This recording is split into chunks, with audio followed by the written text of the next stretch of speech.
Magandang hapon po sa yung lahat. At nakita po ninyo ito sa larawan, ito sa picture. Si Jesus Christ ay nagpagaling ng isang bulag. Babasa po natin yan sa aklat sa Ebanghelyo ni Juan, Kapitulo 9, versikulo 1 hanggang 38. Tapos, ito rin, pinagaling din ni Jesus Christ yung may sakit doon sa Bethesda. Babasa rin natin sa Gospel ni John, chapter 5, verses 1 to 16. At isa pa, dito, this is the son of the widow of Nain. Binuhay niya muli, yung anak ng widow doon sa Nain. Yan sa Lucas chapter 7, 11 hanggang 17. Ganun din, Jesus Christ also forgive sins and heals. Yan, patawad din siya ng kasalanan at nagpagaling. Alam natin ang kwento nito, alam natin ang mga kwento nito. Sa natin sa Mark kung saan yung nagpapagaling si Jesus Christ doon. Mayroong dumating na grupo ng tao, dala-dala yung may sakit. Dahil hindi sila makapasok sa pintuan, nagbutas sila ng atip. Sila sa bubong dumaan at ibinabayan at pinagaling ni Jesus Christ. Sa mga pinakita kong larawan na yan, ito, lahat yan, o karamihan sa mga pinagaling niya ay ginawa niya sa araw ng pamamahinga, Sabat ng mga Hudyo. Basahin natin dito, meron ditong ayan tanggalin mo natin picture, larawan, saan natin ilagay dyan. Dahil dito, si Jesus ay sinimulang usigin ng mga pinuno ng mga Hudyo sapagkat ginawa niya ito sa araw ng pamamahinga. Ayun. So, yung araw ng pamamahinga para sa mga Hudyo ay hindi dapat gumagawa ang isang doktor o anuman magagawa ng trabaho. Mamaya pag-aralan natin yung mga ipinagbabawal sa Sabat. Sa verse 17, ngunit sinabi sa kanila ni Jesus, ang aking ama ay patuloy sa kanyang gawain hanggang ngayon. At gayon din ako. Yan, di ba? So, nung sagot ni Jesus Christ, sabi niya, bakit niyo ginagawa yan? Bakit ka nagpapagaling sa araw ng Sabat? Bawal yan. Sabi ni Jesus Christ, ay ang ama ko gumagawa rin ngayon hanggang ngayon Yung kasalukuyan ni Jesus Christ, kasalukuyan gumagawa si Jesus Christ niyan. Kung nagpapagaling siya, nagpapagaling din daw ang kanyang ama. So sabay silang gumagawa ng kabutihan. Hindi natin alam kung saan. Alam naman natin ang tinutukoy niyang ama, ang Diyos Ama sa langit. Hindi yun si Joseph. Kung saan man yun, ang ama, nagpapagaling din sa araw na yun, hindi natin alam. At gayon din ako, lalo namang pinagsikapan ng mga Hudyo na ipapatay siya. Ako, sapagkat hindi lamang niya nilabag ang batas tungkol sa araw ng pamamahinga, sinasabi pa niyang ang Diyos ang kanyang ama at sa gayon ay ipinapantay ang kanyang sarili sa Diyos. So nakita ng mga Hudyo na ang pagtawag niya sa kanyang Diyos bilang ama, kapantay siya ng Diyos. Ay totoo naman. Sa magagawa tayo ng isang video para dyan. Na si Jesus Christ at ang ama ay pareha silang Diyos. Pag-aralan natin yan sa susunod ng video.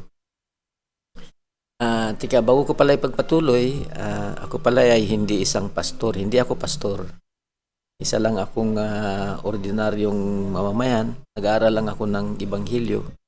Kailan nakakabasa ko dito sa YouTube ng mga discussion tungkol sa Sabat, sa iba-ibang mga topics.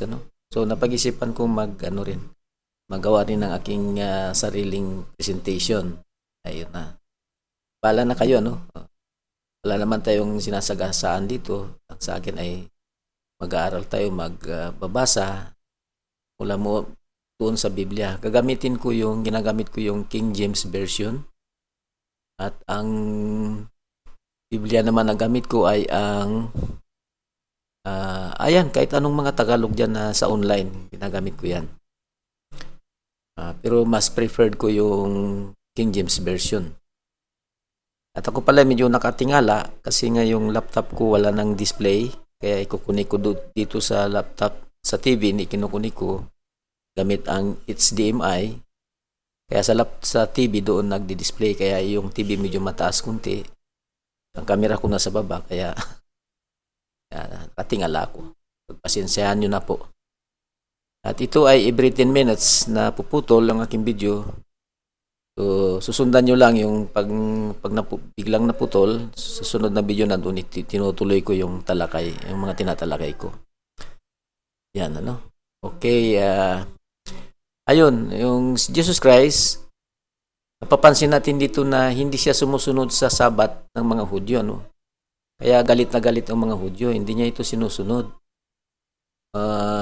Ano nga ba itong salitang sabat? Bakit ganito na lang ang pagkagalit sa kanya ng mga Hudyo? In fact, isa sa mga kaso na ipinukol kay Jesucristo nung dahilan na siya ay naipako sa krus ay ito nga yung paglabag niya o hindi niya pagsunod ng sabat ng mga Hudyo. Yan ang isa sa mga dahilan ng kanyang kamatayan.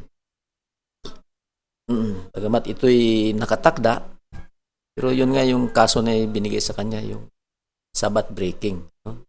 Kasi ano ba itong Sabbath ng mga Hudyo? Bakit ganun na lang? So, tatalakayin po natin ito.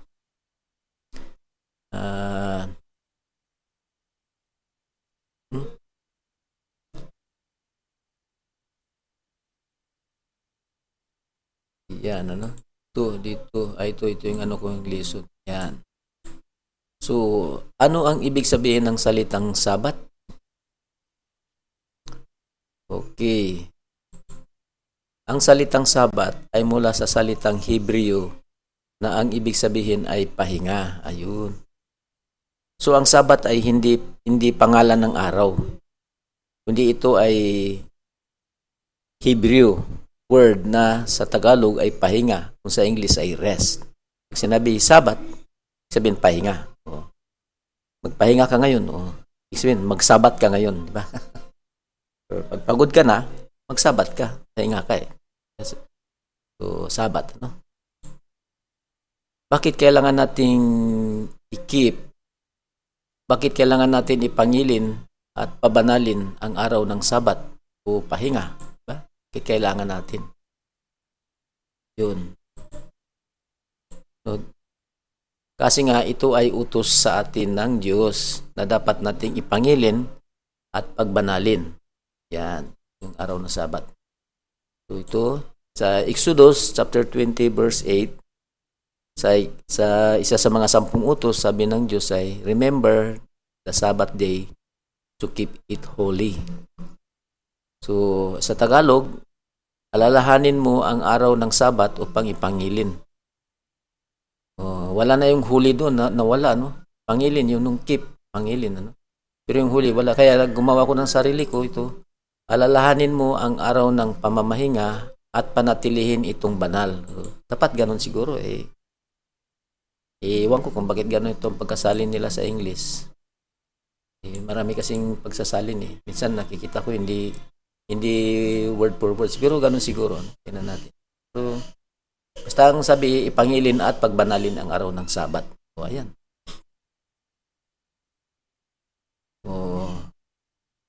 Makikita natin na yung Sabat na yan ay ibinigay sa pamamagitan ni Propeta Moises, ano?